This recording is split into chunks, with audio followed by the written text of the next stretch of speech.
Hikayat Salatul Salatin, episod yang kedua, kisah Bukit Siguntang.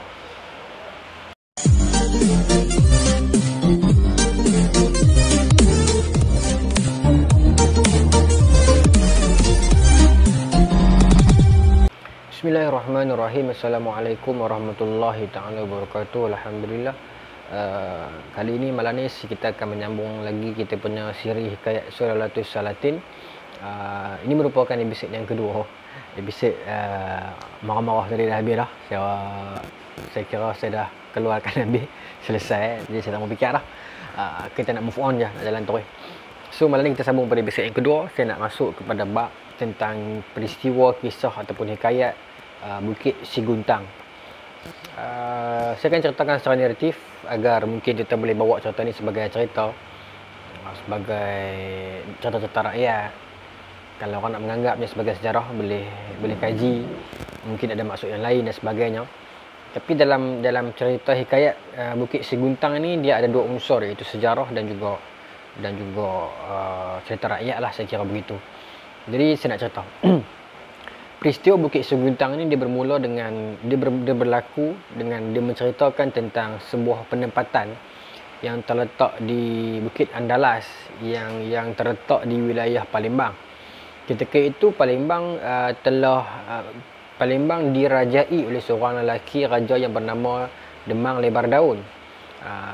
Di dalam wilayah Palembang itu ada sebuah bukit yang disebut sebagai Bukit Siguntang, di mana di situlah tinggalnya dua orang gadis yang disebut sebagai Wan Empuk, Wan Malini. Kalau kita pernah dengar nama ini, Wan Empuk, Wan Malini ni, dulu ada satu orang nama Wan Empuk, Wan Malini. Tapi bukan dia lah. Ini dua orang. Satu orang nama Wan Empuk, satu orang gadis lagi bernama Wan Malini yang tinggal dekat kaki Bukit Siguntang. Peristiwanya tercetus bila mana satu malam itu dua anak gadis ini terjaga dan melihat dekat jendela mereka ini ada cahaya keluar daripada Bukit Siguntang itu. Sedangkan kawasan itu adalah kawasan tanah mereka menanam padi. Padi bukit kan masa tu. Mereka jadi sangat takut. Benda apa tu kan. Jadi mereka nak pergi pun takut setengah malam. So mereka esokkan paginya ataupun awal paginya mereka terus pergi ke bukit tersebut dan melihat buah padi mereka itu telah bertukar menjadi emas yang mereka tanam itu. Buah-buah padi mereka yang mereka tanam itu telah bertukar menjadi emas. Kemudian daun-daun padi itu telah bertukar menjadi perak dan batang-batang padi itu telah bertukar menjadi tembaga suasa. Bahkan tanah-tanah yang berada di sekitar kawasan penanaman padi di kawasan Bukit Siguntang itu telah menjadi warna keemasan. So ajaiblah cerita peristiwa itu.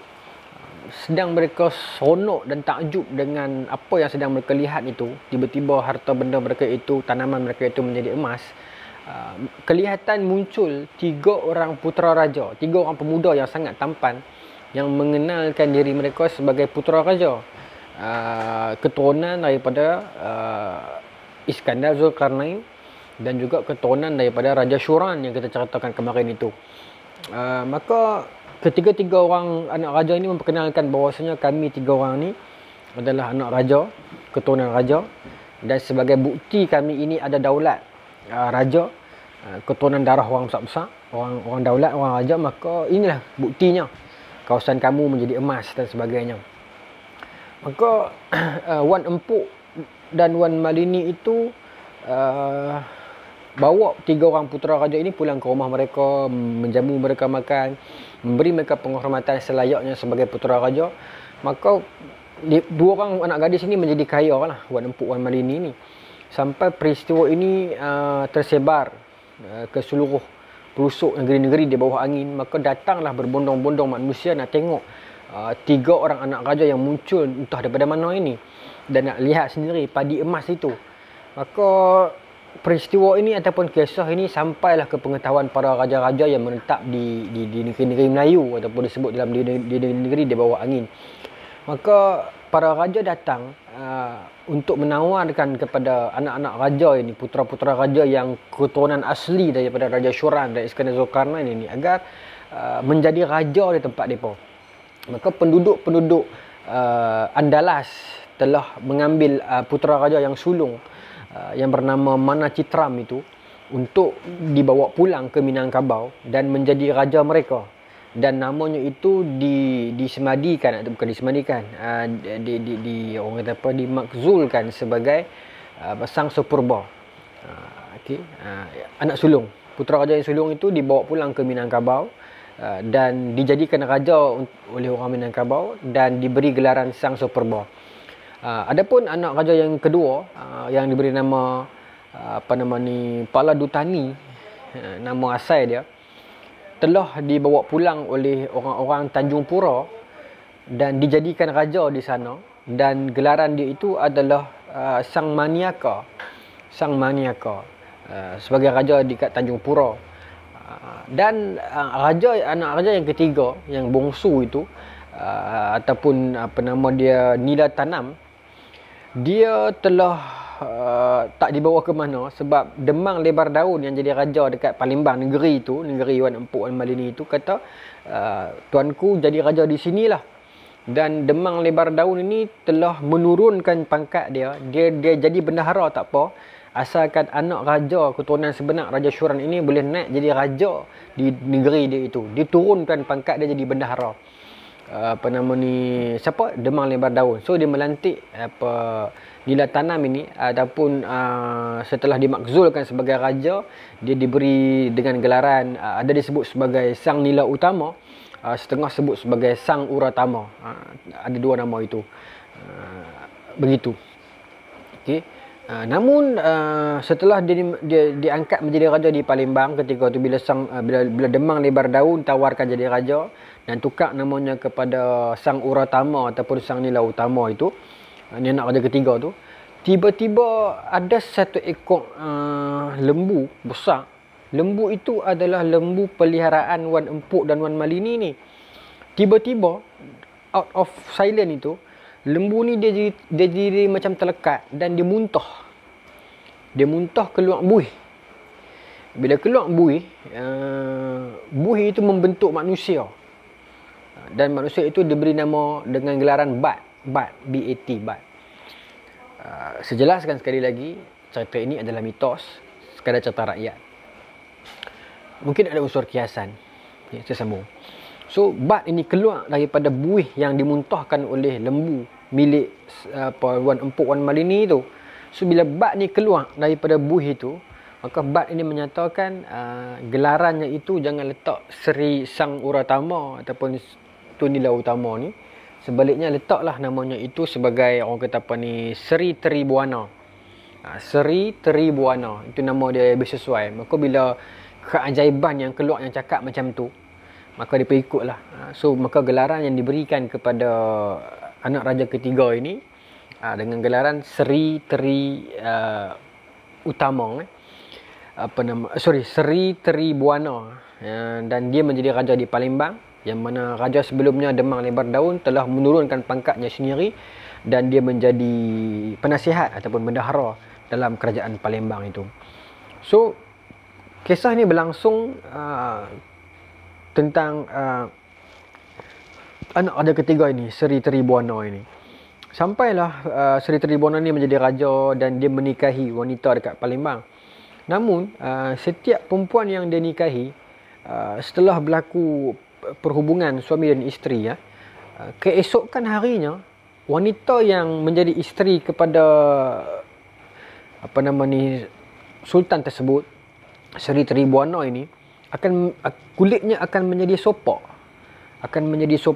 berelang. Orang tahu kata relang lah, orang KL kata macam berbelang-belang, macam sopak. Taklah sampai tahap sopak, tapi dia macam berelang-relang macam tu kan, tak cantik lah. Jadi macam tu. Maka dia ingat mungkin isteri ni mungkin sakit kot, so dia kahwin lain. Yang kedua pun jadi macam tu, yang ketiga pun jadi macam tu, yang keempat pun jadi macam tu. Setiap isteri yang dia kahwini, yang dia lakukan perhubungan, esoknya mesti perempuan tu akan bertukar, kulit jadi relang, jadi macam tu. Maka ini meresahkan Seri Tribuana ni. Apa yang jadi pada dia, apa sebenarnya yang berlaku, mungkinkah mereka ni semua bukan jodoh dia, mungkinkah dia putus semua ada niat yang lain, Allah Ta'ala alam. Sampailah Seri Tribuana ini dengar cerita daripada orang ramai bahawasanya bendahara dia ataupun former sultan, iaitu apa nama ni, orang kata apa ni, Demang Lebar Daun. Rupanya Demang Lebar Daun ini dia ada anak. Dia ada anak nama Wan Sundari. Okey. Dia baru tahu. Baik. Saya terlepas tadi, masa Sri Tribuana ni jadi raja, disebutkan dalam Suratul Salatin, itulah pertama kali orang yang pertama kali menggelar orang-orang lelaki sebagai awang. Panggil, oi awang, masa awang. Orang utara banyak macam tu, orang Greek, Kelantan banyak macam tu. Kita panggil orang yang kita tak kenal sebagai awang, kan? Awang mai sini awang. Kan? Bukan nama dia awang pun, tapi kita panggil awang. Di Kelantan masih ramai. Di utara, di Kedah masih ada. Di belah Penang kita panggil mat. Di belah pulau dia panggil Mike. Mike masa? Kan? Tapi yang memulakan dengan gelaran awang itu adalah Sri Tribuana ini. Jadi, dia antara orang yang awal menggelarkan rakyat-rakyatnya yang Melayu itu yang tak dikenali itu dengan nama awang. Baik, kembali kepada cerita Wan Sundari ni. Maka Sri Tribuana ni, raja ni minta kepada Demang Lebar Daun nak minang, nak menikahi puteri Demang Lebar Daun ni, Sri Sundari ni, ataupun Wan Sundari ni.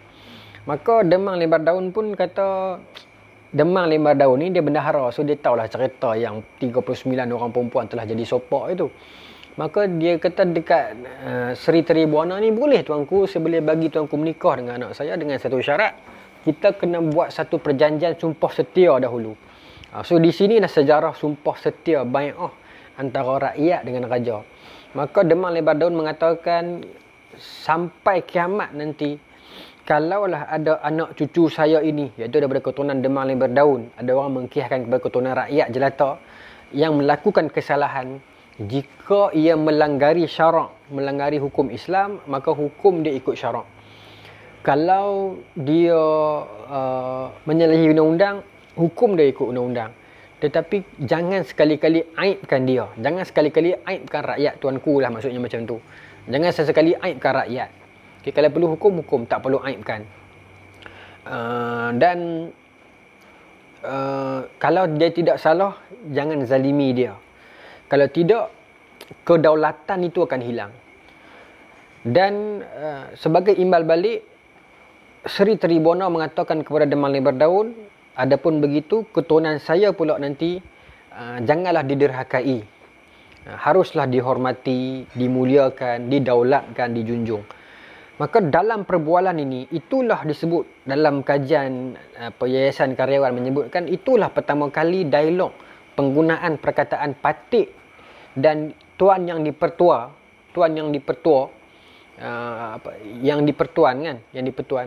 itulah pertama kali diguna perkataan itu, patik dan yang dipertuan, semasa dialog ini berlangsung, iaitu dialog bai'ah, dialog sumpah setia antara wakil rakyat dan wakil keturunan raja, agar saling menghormati, saling menjunjung kasih, menghormati dan membentuk daulat. Maka itulah sumpah setia antara bangsa Melayu dengan rajanya. Kerana itulah bangsa Melayu itu pantang untuk mendurhakai raja. Dan kalau kita lihat sampai ke hari ini pun, Sultan-Sultan Melayu tidak pernah sekali-kali mengaibkan rakyat dia. Kalau dia murka, dia tegur secara elok. Kalau dia tak selesa, dia akan sebut, dia akan nasihat secara umum. Tidak pernah sekali-kali kita melihat kebuah duli tuanku, tak kira siapa pun, mereka mengkutuk, mengkritik seseorang rakyat itu secara peribadi, menyebut nama. Kerana itu perjanjian itulah diikat dalam perjanjian di antara Demang Lebar Daun dengan Sri Tribuana ini. So kemungkinan unsur sejarah itu ada, di situlah bermulanya. Dan kalaulah orang kata apa sekarang ni kesultanan telah bertukar ganti, telah mai keturunan tu campur aduk, nikah dengan ni, mungkin saya tak pasti. Tapi kalau disebut dengan zaman dulunya, kemungkinan daulat itu ada diikat atas perjanjian sumpah setia. Selagi mana tuanku menjaga daulat ini, menjaga sumpah setia ini, insya-Allah anak batik nanti yang nama Sri Sundari ini, Wan Sundari ini, dia tidak akan menjadi sopak lah selepas bersama dengan tuanku. Maka Sri Tribuana setuju dengan syarat tersebut, maka dinikahinya lah ia akan Sri Sundari itu. Itu yang kedua. Kemudian kisah ni berlangsung bila mereka dah menjadi raja, menikahi puteri itu, dan bila kahwin melakukan perhubungan dan tidak bertukar kulit menjadi sopak. So maka itulah sebenar-benar jodohnya. Maka menikahi dia akan puteri itu, kahwin, memerintah dengan aman makmur, Palembang menjadi besar, kaya, mewah, rakyat makmur dan sebagainya, sampai satu ketika Seri Tribuana ini bagi tahu dekat rakyat, dekat pembesar-pembesar dia, yang dia teringin nak tengok laut. Dia teringin nak tengok laut, nak tengok, nak jelajah wilayah semua ni. Maka rakyat mempersiapkan tentera. Tapi kalau kita baca dalam versi yang asal, pernikahan antara Seri Tribuana dengan Wan Sendiri ni, Wan Sundari ini, dia gilang gemilang, 40 malam disambut upacara perkahwinan tersebut. Ada malam mandi ayak sungai lah, kemudian ada dibuat macam tingkat 4 lapis tau. Buat macam kapal ada 4 tingkat. Macam tongkang tu lah, ada 4 tingkat. Atas sekali raja duduk bersemayam, di tingkat-tingkat bawah itu ada pembesar-pembesar duduk dan dimandikan dengan ayak sungai macam sebagainya.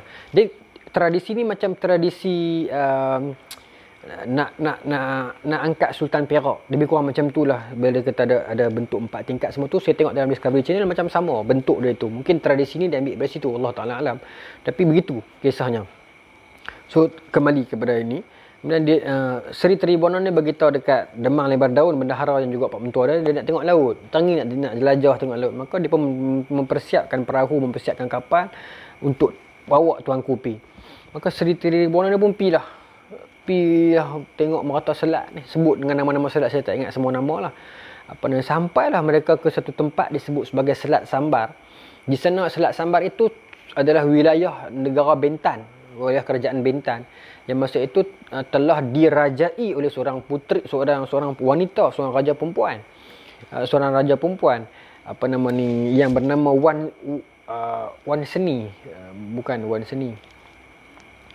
Bukan Seni. Wan Beni kot. Wan Beni macam tu lah, lebih kurang nama dia, perempuan. So raja yang great raja lah, tapi dia perempuan lah. Maharani macam tu lah kan.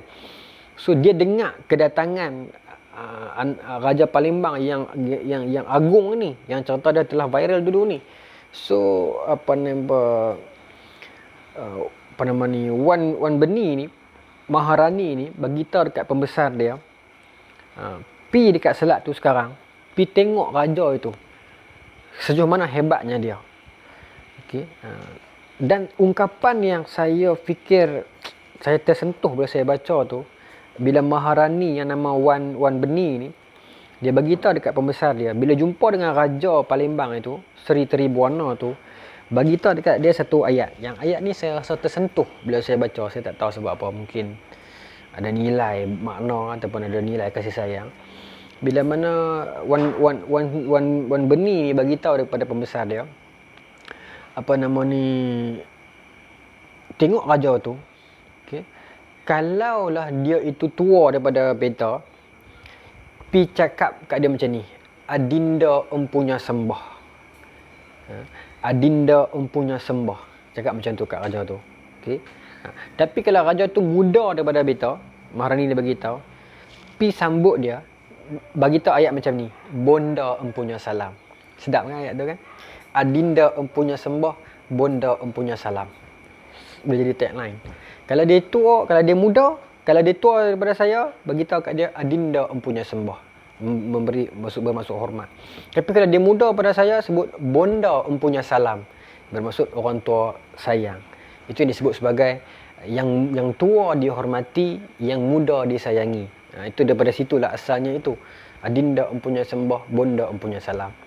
So bila tengok-tengok muda daripada Maharani Wan Beni ni, Wan Beni ni permaisuri perempuan, pemerintah, bukan permaisuri, pemerintah. Maharani lah raja perempuan yang tua, yang tak ada tua tapi bonda lah. So dijemputlah Seri Tribuana itu datang ke Bintan.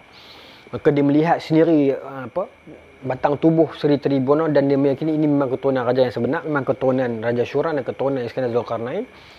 Maka dia mengijazahkan nobat. Kalau kita baca dalam sejarah Melayu, Wan Beni adalah raja pertama dalam Empayar Melayu dulu yang menggunakan nobat sebagai alat muzik kebesaran dia raja. Dia orang pertama. So dia mengijazahkan penggunaan nobat itu kepada Seri Tribuana. Diijazahkan penggunaan nobat itu, dan Wan Beni ini mengambil Seri Tribuana menjadi anak angkat dia. So tinggallah Seri Tribuana ini dibentan menjadi anak angkat kepada Wan Beni. Anak angkat, tak bergaduh pun masa ni baik, dan dia telah ada hak ijazah untuk melaksanakan nobat, dan nobat boleh dimainkan ketika mana dia ada dengan ijazah daripada Wan Beni. Dan daripada keturunan itulah berkembang, nanti kita akan sambung, berkembang banyak keturunan lagi yang akannya mengasaskan nobat lah, yang sampai hari ini dimainkan. Dan nobat tak boleh dimainkan dalam sebarang acara melainkan yang melibatkan kesultanan lah kan. Saya tak pasti keputeraan, pemasyuran dan kemengkatan, saya tak pasti lah, saya tak boleh sebut. Tapi yang berkaitan dengan raja, orang Malaysia besar tak boleh mainkan dalam kebesaran di Raja Nobat itu. So itu sejarahnya. Okay. So dia menjadi anak angkat Wan Beni ni, iaitu Maharani Kerajaan Bentan. Nanti saya nak serta sekarang pun rugi, sayang takut jadi panjang. Saya nak sambung episod ketiga nanti, bagaimana dia dan anak dia nanti, dia pun nak pergi teroka negeri Singapura, Temasek itu, daripada mana asalnya nama Singapura. Dan ketika mana Majapahit terdengar akan kehebatan Seri Tribuana dan anak-anak dia nanti ni, so Majapahit datang menghantar sesuatu, dan kebijakan anak cucu Seri Tribuana ini dihantar balik secara halus kepada kerajaan Majapahit, yang menyebabkan Majapahit fikir ini memang orang yang sangat bijak. Cerita apa tu sebenarnya, apa yang dihantar itu, kita akan sambung dalam episod yang ketiga nanti. Wallahu ta'ala. Assalamualaikum. Tak marah dah.